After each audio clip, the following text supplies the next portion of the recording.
history nerd, and music lover. It may be an odd combination, I understand, but that's just who I am. My musical journey wasn't exactly a perfect symphony. The piano, for example. It took me a while to realize that piano lessons were more like a torture than a passion. It was not until I picked up the classical guitar during the beginning of the COVID-19 pandemic that things really clicked. The music flowed differently, and it echoed with something deep inside of me. And during that time, I also picked up the clarinet after watching a performance of the Bangkok Symphony Orchestra, The Terminal by John Williams, which featured a very iconic clarinet solo that motivated me to start the instrument. The COVID-19 pandemic was a hard time for all of us, since we all had to stay home due to COVID restrictions and lockdown. And of course, I participated in online music competitions, but historical books and historical research were really my real getaway. During this time, I was assigned a biographical project of Napoleon Bonaparte. And I have to admit to you that I wasn't really interested in history before all of this. But Napoleon's story changed this. Napoleon's story was unique. It was different. It was different than the other people I have researched. And it inspired me to continue researching about his life and the age at which he lived in. This same spark also led me to join politics. And I joined my Model United Nations Club at school, which is basically a student roleplay of the actual United Nations, except it's where young kids like me get to debate global issues such as climate change in various UN committees such as ECOSOC, which focuses on the environment. So, history is not just a study of the past, Napoleon taught me. History is more than that. It helps us learn from our past lessons and avoid our past mistakes. But after this brief introduction, let me explain to you more about myself. Before all of this, I was just an ordinary kid, an ordinary student. I wasn't very responsible, wasn't punctual, and most importantly, I didn't stand out among my peers. But somehow, this ordinary kid ended up performing at Carnegie Hall, one of the world's most prestigious recital halls in New York City. Went on to win over 40 music competitions and had the opportunity to represent Thailand in the historical Olympiad. So in this talk, I will explain how that transformation happened, what I had to go through, the challenges I faced, along with the lessons I learned along the way, along this journey.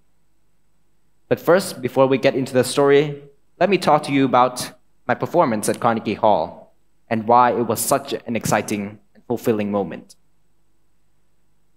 So I started music for the joy of it. I played music because I felt happy when I played it. And I practiced every day, every week, each month to be able to one day perform in a recital hall the most excellent musicians performed, such as Carnegie, of course. And that moment finally came when I was invited to perform there after reaching second place in the American Prodigy competition. And when it finally happened, I felt quite fulfilled. Each note I played on that stage felt like a dream come true for me and every musician who performed there. But a strange feeling came over me when I finished the performance. I asked myself, is this all that there is? All the hours I had put in to practicing this piece for this performance ended here. This was basically the final destination. My dream was to come here, and it was achieved. And so I realized that music may not be my ultimate path. Because during that visit to the United States, I also did some other things, such as visit the United Nations headquarters, also in New York City. And this tour inside the UN building, where the headquarters, was very special. For one, because it was the ending of the General Assembly meeting. And for those of you who don't know what the General Assembly meeting is, it is where all the members of the UN come together, all 193 countries, to discuss global issues such as climate change. And our tour marked the very ending of one of those meetings. And we had the opportunity to go inside the General Assembly Hall, as you can see in this picture, to spectate some of the delegates or country representatives still seated right at the end of the meeting. And during this time, I also visited some major universities in the US, such as Princeton, Columbia, and the University of Pennsylvania, or Wharton, as you can see in this picture, which may ring some bells in people's head. So all of these experiences led me to consider a career in political science. So what does this show us? This shows us that sometimes reaching for one dream or one goal can lead you to find another, more critical dream you want to follow into the future. But after this personal side note, let's start on the real story. Today, I want to tell a universal lesson, but based on the experiences of the French Emperor Napoleon Bonaparte. So why was Napoleon's story so special, so unique, so different? So I would like to explain to you how Napoleon came to power. Napoleon was born on a small island off the coast of France and Italy in the Mediterranean Sea. It was called Corsica. Corsica had just been bought by France just in time for Napoleon to be born French. But this lowly Corsican boy ended up ruling one of the most powerful empires in Europe, the French Empire, in a period of less than 10 years. And so how did that happen? And this is what makes Napoleon's story unique. But I also have to admit that Napoleon is quite a controversial figure, and some people may see him as a tyrant, a military dictator, or a person who started wars that killed millions of lives, innocent lives. But it is important to note that Napoleon didn't want to start the wars when he became emperor. But it was the European monarchies, such as United Kingdom, Austria, that declared war on him, because they feared that their people would rebel against their kings or their queens. So, because at that time, France was the only republic, while other countries were ruled by monarchies, or by kings and queens, as I stated. And after that historical background, I want you to know that Napoleon's legacy is not always remembered because of his brilliant military strategy, his great campaigns, or his great battles, but also about his ability to persevere through every challenge that came to him. So what is perseverance? Perseverance is basically doing something over and over again, despite delay, despite setbacks, despite failures, in achieving your goals and achieving success overall. Napoleon demonstrated this vital virtue in various parts of his life. But one major example of his ability to show perseverance was the Battle of Marengo. So, more historical background. Before Marengo happened, Napoleon had just came back from his disastrous Egyptian campaign in which the French army was defeated by the British. Then he came back to France and took command of the French army in Italy, who was fighting the Austrian armies at that time. The French army in Italy was much smaller than the Austrian army they faced. And the Battle of Marengo was quite interesting, because at first Napoleon actually lost the battle. He was forced to retreat. But then, due to his determination and his ability to persevere through defeats and challenges, he came back, counterattacked the Austrians, and eventually won the battle. This led to a famous quote where Napoleon said, "I lost the Battle of Marengo at 5 o'clock, but won it back at 7. So this truly shows the power of perseverance.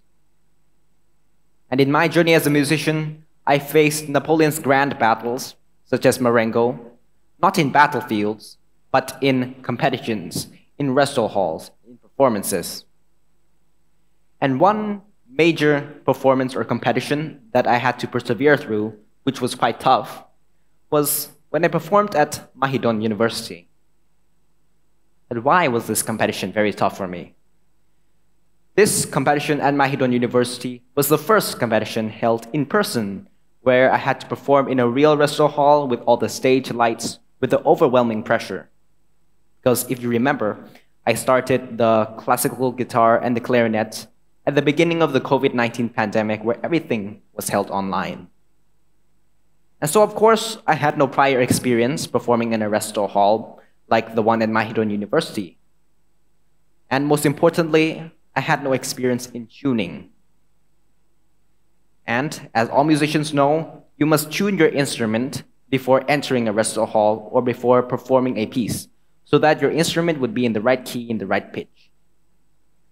But here, I made a mistake. I tuned my instrument outside of the hall instead of inside. And due to temperature changes, when I entered the recital hall, the first note I plucked was out of tune. And since you can't play an instrument or a piece that's out of tune, I made many mistakes and it went downhill from there.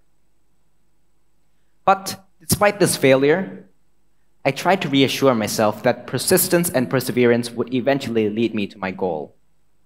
And so I tried again in another competition, but failed, and again, always meeting the same fate.